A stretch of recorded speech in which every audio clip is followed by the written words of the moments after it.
গড়িয়াগাড়া পূর্ব পশ্চিম শাখার কর্তৃক আয়োজিত ১ নং আসনের গণসমাবেশের সম্মানিত সভাপতি, উপস্থিত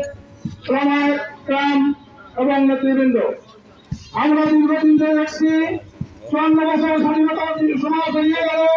কিন্তু আমাদের দেশে যারা ক্ষমতায় আসছে হয়তো তাদের নিজেদের উন্নয়ন হয়েছে অথবা দলের উন্নয়ন হয়েছে, কিন্তু এদেশের মানুষ তাদের কাছ থেকে সে আশার রূপ কোন ফল পায়নি। অতএব আপনাদের কাছে আহ্বান থাকবে, আসুন আগামীতে ইসলাম ইসলামী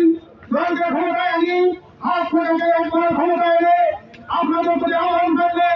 আসুন আমরা আপনাকে বিজয় করে আগামীতে ক্ষমতায় এনে এবং শাসনকে একবার দেখতে চাই। আমাদের